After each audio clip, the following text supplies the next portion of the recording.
हाँ तो बच्चों, हम लोग इस एपिसोड 7 में इलेक्ट्रोस्टैट हिंदी मीडियम के एपिसोड 7 में किसी विद्युत द्विध्रुव के अक्षीय या अनुदैर्ध्य रेखा के किसी बिंदु पर विद्युत क्षेत्र की तीव्रता का व्यंजक प्राप्त करना सीखेंगे। Expression of electric field intensity at a point of axial line और longitudinal line of an electric dipole. तो हम लोग क्या करते हैं कि एक इलेक्ट्रिक डाइपोल लेते हैं, ठीक है, ए बी एक इलेक्ट्रिक डाइपोल लेते हैं। तो इसका मिडिल पॉइंट O मान लेते हैं और इसका हाफ डिस्टेंस L और फिर हाफ डिस्टेंस L हो गया, ठीक है। तो एक पे हुआ प्लस क्यू चार्ज और एक पे हुआ माइनस क्यू चार्ज। तो ये इसका एक्सियल लाइन होगा, ठीक है, ये इसका एक्सियल लाइन होगा। अब ये जो अक्षीय रेखा हुआ, इस पर कोई पॉइंट P इधर लिया जा सकता है या कोई पॉइंट P इधर लिया जा सकता है। इधर लेने से क्या होगा कि अब यहां समझते हैं,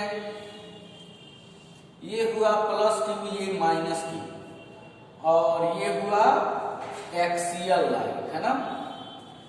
तो एक्सियल लाइन हुआ, तो अगर ये पॉइंट P इधर है, जब पॉइंट P इधर है तो ये P पर प्लस क्यू चार्ज का इफेक्ट ज्यादा है और प्लस क्यू का प्रॉपर्टी क्या है, अपने सेंटर से बाहर की ओर बल लगाना, बाहर की ओर। अगर कल्पना करें कि यहां test charge plus Q naught है, तो प्लस क्यू नॉट पर इस प्लस क्यू चार्ज का इफेक्ट ज्यादा होगा इधर की ओर। क्यों? क्योंकि इससे इसका डिस्टेंस कम है और इंटेंसिटी का फार्मूला क्या होता है, 1/4πε0q/r², ठीक है। तो R इस माइनस क्यू से ज्यादा है तो ये प्लस क्यू नॉट को इधर की ओर खींचेगा। तो अगर ये A है, ये B है, तो A का इंटेंसिटी इस पॉइंट P पर ये इधर होगा और माइनस क्यू का इंटेंसिटी EB इधर होगा। तो E ज्यादा होगा और EB कम होगा। क्यों? क्योंकि EB का दूरी अधिक दूरी होने के कारण उसका इंटेंसिटी घट गया। अगर यह 10 न्यूटन प्रति कूलम से इसको भगा रहा है और यह 4 न्यूटन प्रति कूलम से इसको खींच रहा है, तो परिणामी 6 न्यूटन प्रति कूलम इधर की ओर, ये प्लस क्यू नॉट जो चार्ज है वो इधर प्लस 6 न्यूटन प्रति कूलम के इंटेंसिटी से इधर चलेगा, ठीक है। उसके कारण, यानी उस इंटेंसिटी के कारण उत्पन्न फोर्स E=F/Q0। तो इधर हमें पता चल पाएगा कि यह प्लस क्यू नॉट को कितनी दूरी तक इफेक्ट दे सकता है, ठीक है। लेकिन अगर ये पॉइंट P हम लोग इधर लेते हैं, पॉइंट P इधर लेते हैं, तो क्या होगा, इस प्लस क्यू नॉट पर इस माइनस क्यू का इफेक्ट ज्यादा होगा। माइनस क्यू का इफेक्ट ज्यादा होने से क्या कि इससे ये कम दूरी पर है, तो ये खींचेगा और ये प्लस है तो यहीं आके रुक जाएगा, इसका काम खत्म। तो हम लोग ये नहीं देख पाएंगे कि आखिर यह कहां तक ऐसा मतलब प्रोसेस हो सकता है। इसलिए हम लोग प्रायः प्लस चार्ज जिधर होता है उधर पॉइंट P को मानते हैं, ताकि दिशा जो है हम लोगों को साफ स्पष्ट हो और यह भी देखा जा सके कि उस डाइपोल का इफेक्ट उस प्लस क्यू नॉट यानी टेस्ट चार्ज पर कहां तक है। हर बात को ध्यान से सुनना होगा, नहीं सुनाई दे फिर उसको रिपीट करके सुने। क्या समझे यहां पर? यहां पर आप यही समझे कि ये क्या है, ये एक इलेक्ट्रिक डाइपोल है, प्लस क्यू माइनस क्यू, ये मिडिल पॉइंट है O, इसे मान लिए पॉइंट A, इसे मान लिए पॉइंट B, और ये क्या है, एक्सियल लाइन है। ठीक है।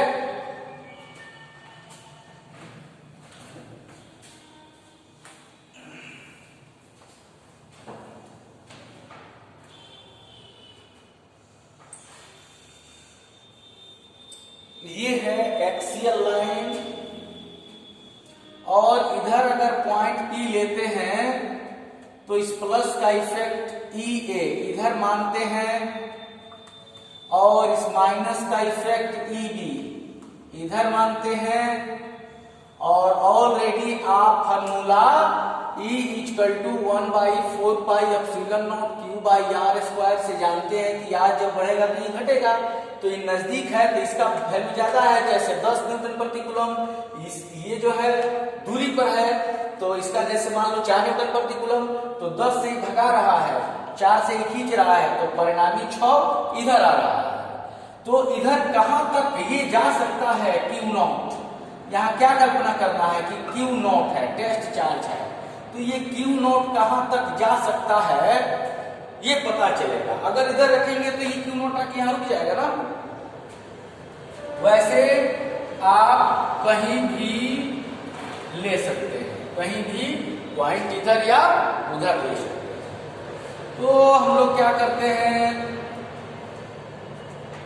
लिख देते हैं इसी में, ये आधा L फिर ये आधा L। तो मान लिया AB एक इलेक्ट्रिक डाइपोल है जिसका मिडिल पॉइंट O है, ठीक है। इसके मिडिल पॉइंट O से R दूरी पर, मिडिल पॉइंट O से R दूरी मतलब यहां से यहां तक, मिडिल पॉइंट O से R दूरी पर एक पॉइंट P स्थित है जिस पर विद्युत क्षेत्र की तीव्रता ज्ञात करनी है। तो इस पॉइंट P पर आप कल्पना करेंगे कि क्या है, प्लस Q0 है, टेस्ट चार्ज है, ठीक है। तो इसका अब आप लिख सकते हैं लैंग्वेज,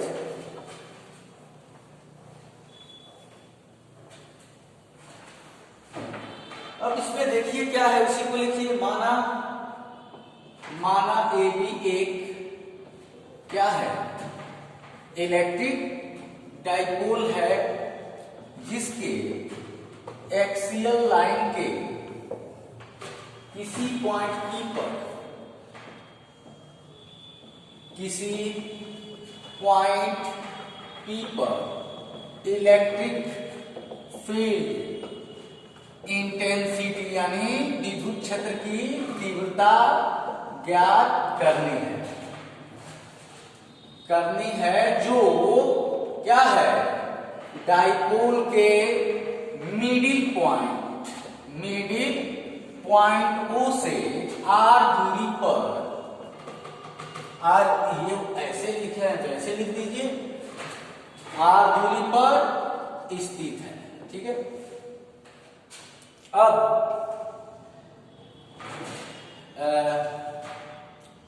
प्लस Q चार्ज के कारण P पर तीव्रता सदिश है तो तीर का निशान लगाइए। प्लस Q चार्ज के कारण P पर, तो तीव्रता ये मान लिए P A पर है तो ये इधर की ओर प्लस इसको भगाएगा Q0 को, क्योंकि Q0 भी प्लस ही होता है। तो क्या हो जाएगा 1/4πε0 Q/r² का कितना है Q, जिसके कारण इंटेंसिटी ज्ञात करनी है, और बाई यहां से यहां तक, तो ऑलरेडी आप जानते हैं कि यहां से यहां तक ना R है, यहां से यहां तक R है, इतना तो L हुआ, तो यहां से यहां तक हो गया, यहां से यहां तक हुआ R-L, तो R-L का स्क्वायर, ठीक है। R² की जगह पर along माने की ओर, हम किस दिशा में, तो प्लस Q से Q0 की ओर या A से P की ओर, तो लिख दीजिए चाहे O से P की ओर, along OP, क्योंकि तीर का निशान लगाए तो उसका दिशा दिखा दिए कि OP की ओर ये इंटेंसिटी लगेगा। फिर माइनस Q के कारण P पर इलेक्ट्रिक फील्ड इंटेंसिटी यानी विद्युत क्षेत्र की तीव्रता या तीव्रता विद्युत क्षेत्र की ऑलरेडी बात हो रही है। तो Eb equal to 1/4 pi epsilon naught. अब देखिए तीव्रता या फोर्स ये वेक्टर क्वांटिटीज है और इनको दिशा के द्वारा व्यक्त किया जाता है। ये कोई संख्या नहीं है कि इसे ऋणात्मक एवं धनात्मक चिन्ह के द्वारा व्यक्त किया जाए। इसीलिए यहाँ इंटेंसिटी माइनस चार्ज का हो या प्लस चार्ज का, क्यू के साथ उसके नेचर को दर्शाने वाला साइन जैसे माइनस क्यू नहीं लिखा जाएगा, क्योंकि उसकी दिशा ही बता देगी कि वह किस प्रकार का चार्ज है। इसीलिए इंटेंसिटी और फोर्स में चार्ज के अमाउंट का व्यवहार करते समय उसके नेचर से कोई लेना देना नहीं है। तो ये R प्लस एल का होल स्क्वायर यहां से यहां और अलोंग क्या ये बी OP, ठीक है, ये इधर जा रहा है OP, ये जाएगा PU, ऐसे कर सकते हैं क्योंकि ये इसको खींचेगा तो अलोंग PU। तो अब आपको परिणामी तीव्रता ज्ञात करनी है। क्या ज्ञात करनी है? Resultant intensity. तो बस मान लीजिए कि परिणामी तीव्रता क्या है? E है। माना यदि परिणामी तीव्रता मीन्स रिजल्टेंट इंटेंसिटी क्या हो? E हो तो E इक्वल टू कौन बड़ा है कौन छोटा है बताओ? ये बड़ा है क्योंकि चार्ज की ये बड़ा है क्योंकि यह इस चार्ज के कारण है, इसका दूरी r छोटा है। जब छोटा है तो ये का वैल्यू ज्यादा हो गया, तो ज्यादा वाला में से छोटे वाले को घटाएंगे, यानी एक खींच रहा है भगा रहा है इधर, एक खींच रहा है इधर, तो इसमें से इसको घटाएंगे ये माइनस E, ठीक है। तो दिशा हटाओ, मैग्नीट्यूड ले लो, क्या 1/4 pi epsilon naught Q by R minus L का whole square minus 1/4 pi epsilon naught Q by R plus L का होल स्क्वायर, और यहाँ E equal to Q by 4 pi epsilon naught common कर लिया और यहाँ बच गया 1/R माइनस L का होल स्क्वायर और माइनस 1/R प्लस L का होल स्क्वायर, ठीक है। तो इसको इधर ला दो, इसको उधर भेज दो, तो R square plus L square plus 2RL, और ये चिन्ह बदलता जाएगा minus R square minus L square plus 2RL, ठीक है। और by R square minus L square का होल स्क्वायर, क्योंकि इसको मल्टीप्लाई करोगे तो प्लस बी माइनस बी के स्क्वायर और उसका फिर दोनों का होल स्क्वायर, ठीक है।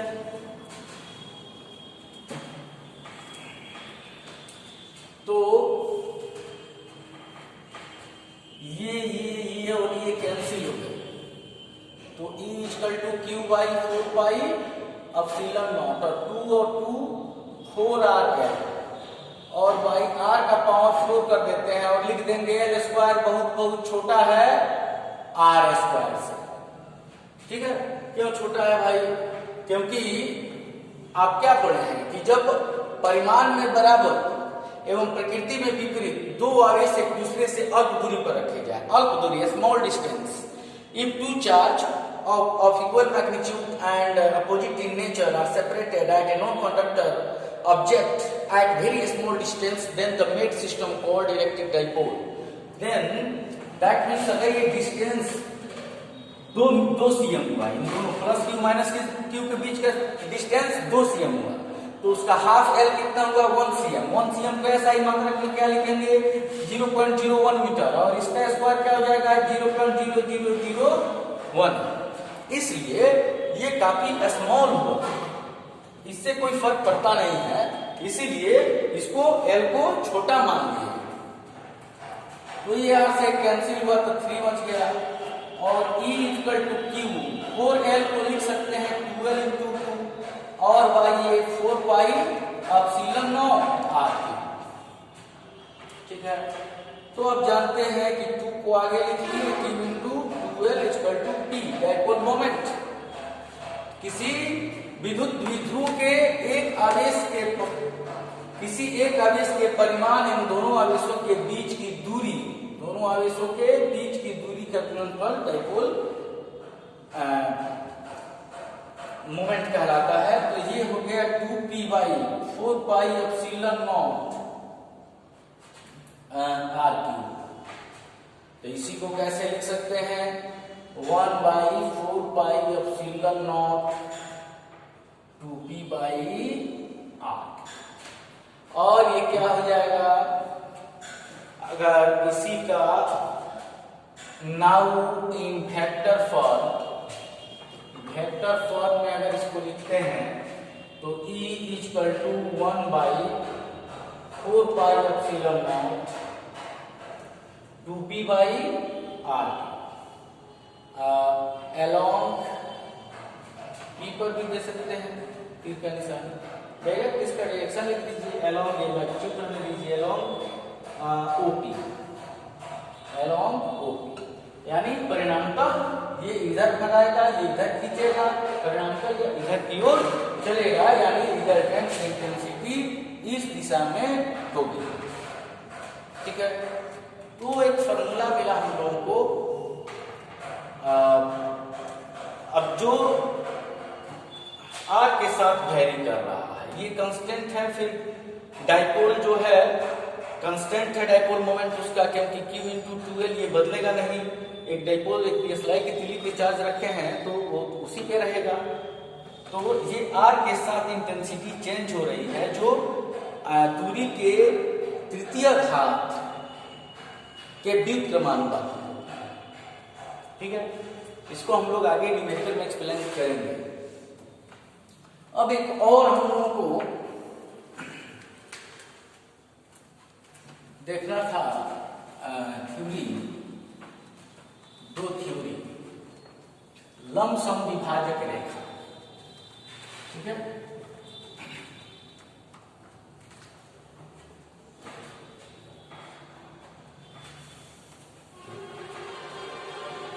किसी विद्युत विध्रुव के लंब समद्विभाजक रेखा के किसी बिंदु पर विद्युत क्षेत्र की तीव्रता का व्यंजक, विद्युत क्षेत्र की तीव्रता का व्यंजक, expression of electric field intensity, electric field intensity at a point of equatorial line, या इसी को कहते हैं perpendicular, perpendicular bisector line of an electric dipole. Expression of electric field intensity, विद्युत क्षेत्र की तीव्रता के व्यंजक eight a point equatorial line, लंब समद्विभाजक रेखा या परपेंडिकुलर बाइसेक्टर लाइन। ठीक है, लंब समद्विभाजक रेखा ऑफ एन इलेक्ट्रिक डाइपोल, किसी विद्युत विध्रुव। अब मान लो कि ये इलेक्ट्रिक डाइपोल हुआ, ये इसका मिडिल पॉइंट हुआ O, और ये हुआ प्लस Q, ये हुआ माइनस Q, और आप ऑलरेडी जानते हैं कि ये L और ये L, ये इसका लंब समद्विभाजक रेखा हुआ जो इस पर 90 डिग्री बना है, और दो भागों में इसको बांटे भी, लंब और समद्वि बराबर दो भाग भाजक। अब मान लो कि पॉइंट P यहाँ है, पॉइंट P कहाँ है, यहाँ। अब पॉइंट P यहाँ है, जिसको मान लेते हैं, वीडियो लोड हो रहा है बताइए। अब ये पॉइंट P जो है डाइपोल के मिडिल पॉइंट O से R दूरी पर स्थित है। ठीक है,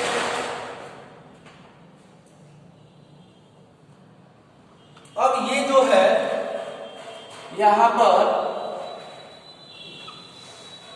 प्लस Q चार्ज अपने सेंटर से बाहर की ओर बल लगाएगा, क्योंकि प्लस क्यू चार्ज का प्रॉपर्टी क्या है, अपने सेंटर से बाहर की ओर बल लगाना। और ये माइनस क्यू चार्ज का प्रॉपर्टी क्या है, अपने सेंटर की ओर फोर्स लगाना। तो इस तरह से हम लोग रिजोल्यूशन ऑफ वेक्टर्स के आधार पर जो है इसको रिजोल्व करके रिजल्टेंट इंटेंसिटी को किसी पॉइंट P पर प्राप्त कर सकते हैं।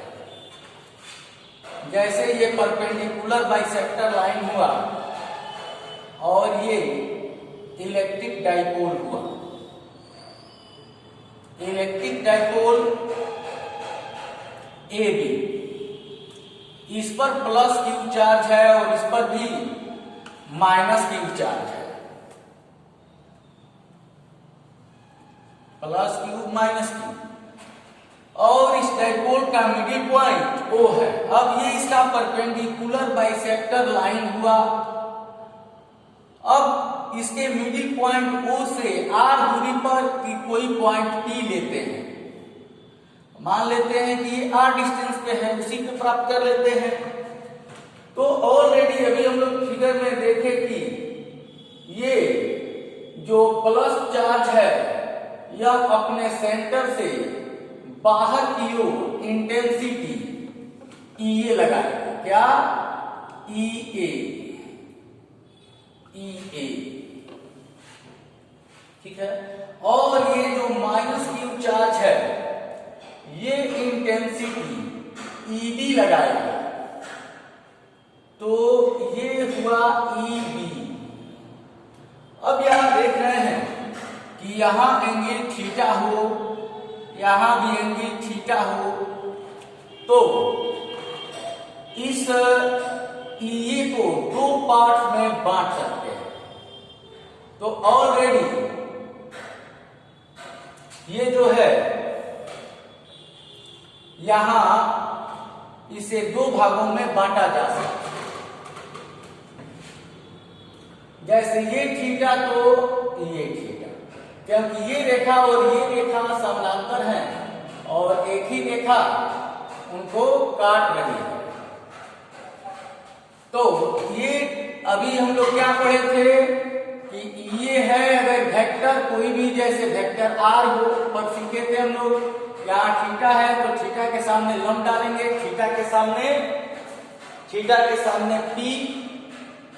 P के सामने वाला भुजा P यानी साइन थीटा, यानी ये साइन थीटा। जैसे यहाँ R रहता तो R साइन थीटा, और यहाँ बचा हुआ दूसरा हिस्सा ये कॉस थीटा। तो उसी तरह से यहाँ पर थीटा के सामने लंब डालेंगे, थीटा के सामने P, तो यह P साइन में होता है, तो ये हो जाएगा ये साइन थीटा और ये हो जाएगा ये कॉस थीटा। अब फिर यहां पर EB को बांटते हैं, या EB इस तरह से है ऐसे, और इसे ये दिए गए दो भागों में रिजोल्व करना है। ऑलरेडी यह थीटा और यह थीटा एकांतर कोण हुए, अतः इससे पता चला कि यह थीटा यहाँ पर है, क्योंकि यह EB है और ये है एक्सिस, ये y एक्सिस। तो इस पर से लंब डालेंगे, थीटा के सामने P, तो यह P, तो P होता है साइन वाला, यानी EB साइन थीटा और EB कोस थीटा। तो इसी में ऐड कर देंगे EB कोस थीटा, और ऊपर इस साइड में नीचे की तरफ क्या ऐड कर देंगे EB sine theta, EB sine theta. अब देख रहे हैं कि इंटेंसिटी EA या EB कितना है, 1/4πε0 Q/r²। R का मतलब अगर ये L है, ये भी L है और ये R है, तो ये √r² + L² के रूप में इसको लिखा जा सकता है। ठीक है, तो यहाँ r² की जगह पर आप √r² + L² का होल स्क्वायर लिख सकते हैं। ठीक है। तो क्यों? क्योंकि दोनों ए और बी पर शिफ्टेड जो चार्ज है दोनों का मैग्नीट्यूड बराबर ही है, और दोनों चार्ज से जो पॉइंट पी की ये डिस्टेंस यानी डिस्प्लेसमेंट देखना है, तो वो क्या है, सेम है, यहां से यहां या यहां से यहां तक। इसलिए तो लिखा जा सकता है कि माना ए बी एक इलेक्ट्रिक डाइपोल है जिसके किस लाइन पे, क्या अभी बोले थे, परपेंडिकुलर बाइसेक्टर लाइन या इक्वेटोरियल लाइन, यानी लंबसम द्विभाजक रेखा के किसी बिंदु पर विद्युत क्षेत्र की तीव्रता ज्ञात करनी है।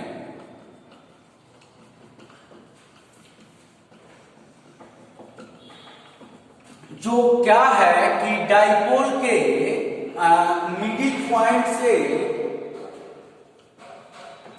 आर दूरी पर स्थित है, आर दूरी पर स्थित है।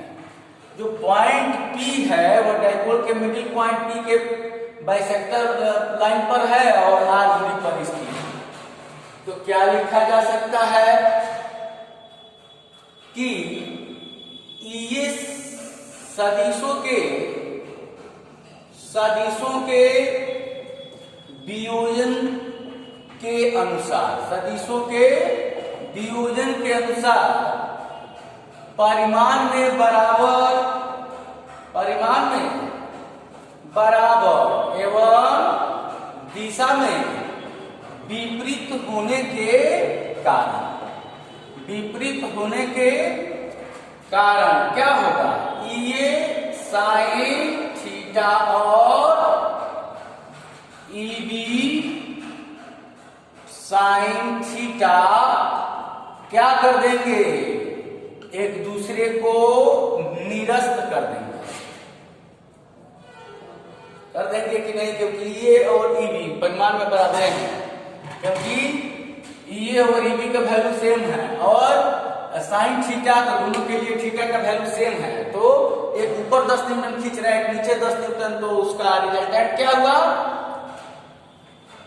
0। अतः परिणामी तीव्रता डाइपोल के समानांतर दिशा में कितना के जोड़ने पर मिलेगा, ई कॉस थीटा एवं ईबी कॉस थीटा के योग के बराबर होगी। तो फिर आप क्या लिख सकते हैं कि यदि परिणामी तीव्रता कितना हो, ई हो, जैसे यदि क्या रिजल्टेंट इंटेंसिटी ई हो तो ई बराबर E cos theta plus EB cos theta, but E A बराबर ईबी बराबर ई ए मान, दोनों को ई ए या ईबी मान लिए तो ई बराबर ये cos थीटा और ये भी हो गया ये cos थीटा। इसका मतलब हुआ E बराबर 2EA cos थीटा।